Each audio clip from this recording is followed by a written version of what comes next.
We're going to focus a lot on how public relations is a tool used frequently by corporations as part of their overall marketing strategy. Therefore, this lesson primarily focuses on public relations from the perspective of a corporation, and we will look at how a corporation views this particular function. We'll also briefly talk about how that corporate view can often differ from the view that journalists have of public relations. First, even though our focus is primarily on public relations as a corporate communications tool, don't forget that other organizations rely on public relations as well. Government institutions have press secretaries or public information officers. Nonprofit organizations will often utilize public relations in the same manner as a for-profit organization. And finally, firms traditionally known as advertising agencies have now expanded, and many can now offer public relations services to organizations as well. Every corporation is different, so when we look at public relations from a corporate perspective, we do so with the understanding that one size does not fit all. However, as a general rule, we can look at public relations as a function falling primarily within the company's marketing department or marketing efforts. The marketing team generally reports to a Chief Marketing Officer or a CMO.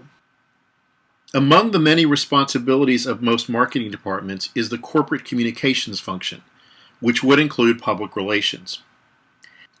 In larger organizations, the public relations efforts are often managed by a team separate from other marketing teams like advertising or interactive marketing.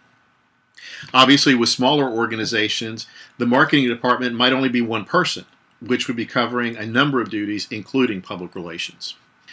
Now, as crazy as it may seem, in some larger organizations, each team below the corporate communications department can become autonomous to the point that there is little, if any, coordination. Sometimes the advertising team may be developing a campaign promoting a new product, for example, but the public relations team is focusing on promoting a new community service initiative and not working on even a press release that discusses or announces the new product.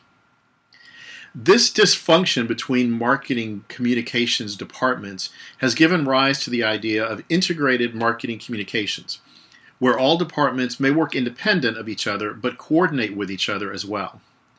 Now, I know that seems like common sense, but articles and even books have been written on this topic, attesting to how crucial this has become to many large organizations. And it's a concept that's important for you to understand as well.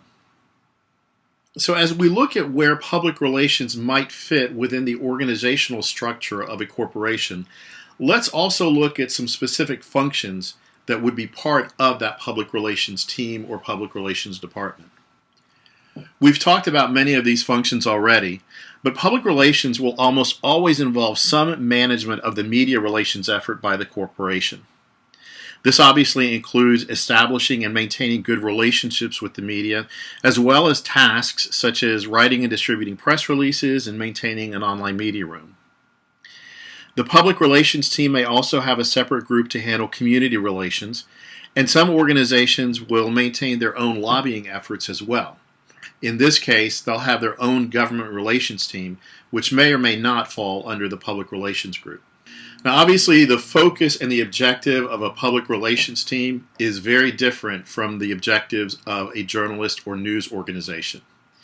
We're going to examine those differences in week 2. Your final reading for this week, though, is a case study about a Memphis corporation.